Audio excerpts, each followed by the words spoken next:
ଦେଖନ୍ତୁ ଆମର 16 ତାରିଖ ଦିନ ଗୋଟେ ରିପୋର୍ଟ ହେଇଥିଲା ନୟାପଲ୍ଲୀ ଥାନାରେ। ଜଣେ ଲେଡି ସେ ଆସି ରିପୋର୍ଟ କରିଥିଲେ ଯେ ମର୍ଣ୍ଣିଂ ୱାକ୍ରୁ ସେ ଫେରିଲା ବେଳେ ତାଙ୍କ ବେକରୁ ଗୋଟେ ମଙ୍ଗଳସୂତ୍ର 2 ଜଣ ବାଇକ୍ରେ ଆସି ଛିଡ଼େଇ ନେଇ ପଳେଇ ଯାଇଥିଲେ। ତ ଏଇ ବେସିସ୍ରେ ଆମର ନୟାପଲ୍ଲୀ ଥାନାରେ ଗୋଟେ କେସ୍ ହେଇଥିଲା 162 ଡେଟେଡ୍ 16/3/26 ଅଣ୍ଡର ସେକ୍ସନ 309 + 6। ତ ଏଇ ଦଫାରେ କେସ୍ ହେଲା ପରେ ଆମେ ତାର ଯେଉଁ ଜାଗାରେ ହେଇଥିଲା ସ୍ନାଚିଂ, ତ ସେଠି ଯାଇକରି ଆମେ CCTV ଫୁଟେଜ୍ ଯାଞ୍ଚ କରିଥିଲୁ ଏବଂ ସେଇ ଆଧାରରେ ଆମେ ଦେଖିଥିଲୁ ଯେ ଟ୍ରେସ୍ କରିଥିଲୁ ଆକ୍ୟୁଜ୍ ମାନଙ୍କୁ। ତ ଏଥିରେ ଜଣାପଡ଼ିଥିଲା ଯେଉଁ 2 ଜଣ ଇନଭଲ୍ଭ ଥିଲେ ସେମାନଙ୍କୁ ଆଇଡେଣ୍ଟିଫାଇ କରାଯାଇଥିଲା ଏବଂ ସେମାନଙ୍କୁ ଆମେ ଆପ୍ରିହେଣ୍ଡ କରିଛୁ ସେ 2 ଜଣଙ୍କୁ। ତ ସେ 2 ଜଣଙ୍କୁ ଆପ୍ରିହେଣ୍ଡ କଲା ପରେ ତାଙ୍କ ପାଖରୁ ଯେଉଁ ଆମର ଇନଭଲ୍ଭ ଚୋରି ଯାଇଥିଲା ଚେନ୍ଟା ସେଇଟା ରିକଭରି ହେଇଛି, ଯେଉଁ ମଙ୍ଗଳସୂତ୍ର। ଏବଂ ସାଇମଲ୍ଟାନିୟସଲି ତାଙ୍କ ପାଖରେ ଇଣ୍ଟରୋଗେସନ୍ କଲା ପରେ ଜଣାପଡ଼ିଲା ଯେ ସେମାନେ ତ ଏଇ ଭୁବନେଶ୍ୱରରେ ବିଭିନ୍ନ ଥାନା ଏରିଆରେ ସେମାନେ ସ୍ନାଚିଂ କରନ୍ତି, ରବରି କରନ୍ତି। ତ କେତେବେଳେ ମୋବାଇଲ ଫୋନ୍ ବି ସ୍ନାଚିଂ କରନ୍ତି, କେତେବେଳେ ଗୋଲ୍ଡ ଚେନ୍ ସ୍ନାଚିଂ କରନ୍ତି। ତ ଜଣାପଡ଼ିଲା ସେମାନେ ଆହୁରି ଗୁଡ଼ାଏ କେସ୍ରେ ଇନଭଲ୍ଭ ଅଛନ୍ତି। ତାଙ୍କୁ ପଚରା ଉଚରା କଲା ପରେ ସେମାନେ ମାନିଲେ ଯେ ସେମାନେ ୟା ପୂର୍ବରୁ ଗୋଟେ ବଡ଼ ଏରିଆରେ ମଧ୍ୟ ସ୍ନାଚିଂ କରିଥିଲେ ଗୋଲ୍ଡ ଚେନ୍, ଯେଉଁଟାକି ତାଙ୍କ ପାଖରୁ ରିକଭରି ମଧ୍ୟ ହେଇଛି। ଆଉ ଗୋଟେ ଚେନ୍ ବି ରିକଭରି ହେଇଛି, ଯେଉଁଟାକି ଆଗରୁ ଆମର ନୟାପଲ୍ଲୀ ଥାନାରେ ସେ କେସ୍ ହେଇଥିଲା। ସେ କେସ୍ରେ ବି ଗୋଟେ ଚେନ୍ ରିକଭରି ହେଇଛି।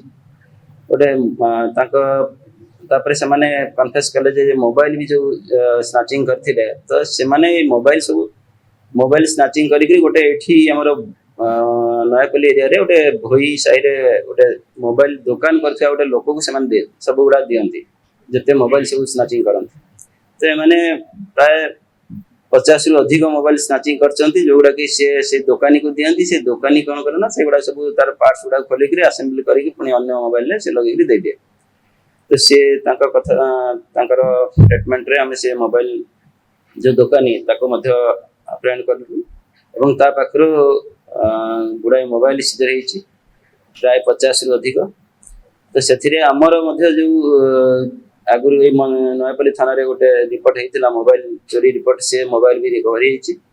ଅନ୍ୟ ଥାନା ଏରିଆରେ ମଧ୍ୟ ଯେଉଁ ମୋବାଇଲ ଚୋରି ହେଇଥିଲା ସେମାନଙ୍କ ଭିତରୁ ଆମେ ଫାଇଣ୍ଡ ଆଉଟ୍ କଲୁ ଆହୁରି 2-3ଟେ ମୋବାଇଲ ମଧ୍ୟ ରିକଭରି ହେଇଛି ଅନ୍ୟ ଥାନା ଏରିଆରେ ଯେଉଁଗୁଡ଼ା କେସ୍ ହେଇଥିଲା। ଏବଂ ଏଇ ଯେଉଁ 2 ଜଣ ତାଙ୍କ ପାଖରେ ଯେଉଁ ଗାଡ଼ିଟା ସେମାନେ ଯେଉଁ ଗାଡ଼ି ୟୁଜ୍ କରୁଥିଲେ ସେଇଟା ବି ଗୋଟେ ଚୋରା ଗାଡ଼ି ଜଣାପଡ଼ିଲା ଏବଂ ସେଇଟା ବି ଦେଖାଗଲା ଯେ ସେଇଟା ଆଗରୁ ଗୋଟେ ଜଟଣୀ ଥାନା ଏରିଆରେ ମଧ୍ୟ ସେ ଗାଡ଼ିଟା ଚୋରି କେସ୍ରେ ରିପୋର୍ଟ ହେଇଛି।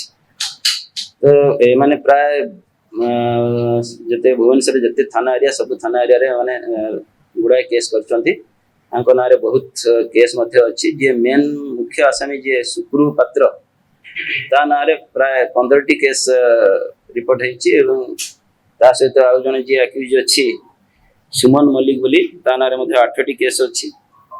ଆଉ ଏଇ ଯେଉଁ ରିସିଭର ଯିଏ ମୋବାଇଲ ରିସିଭ୍ କରିଛି ତା ନାଁରେ 4ଟି କେସ୍ ଅଛି। ତ ଏମାନଙ୍କ ନାଁରେ ବିଭିନ୍ନ ଥାନାରେ ଏମିତି ଗୁଡ଼ାଏ କେସ୍ ଅଛି। ଆଉ ଯିଏ ସୁକ୍ରୁ ସେ ମଧ୍ୟ ଭରତପୁର ଥାନା ଏରିଆରେ ଗୋଟେ ବମିଂ କେସ୍ରେ ବି ଇନଭଲ୍ଭ ଅଛି। ଆଗରୁ ସେ ବମିଂ କେସ୍ରେ ମଧ୍ୟ ସେ ଜେଲ୍ ଯାଇଥିଲା। 47 ବର୍ଷର ଟ୍ରଷ୍ଟେଡ୍ ବ୍ରାଣ୍ଡ ରାଜ ଇଲେକ୍ଟ୍ରୋନିକ୍ସ এই ବର୍ଷ এসি ও রেফ্রিজরেটর ସବୁଠାରୁ କମ୍ ରେଟ୍ରେ କେବଳ ରାଜ ଇଲେକ୍ଟ୍ରୋନିକ୍ସରେ।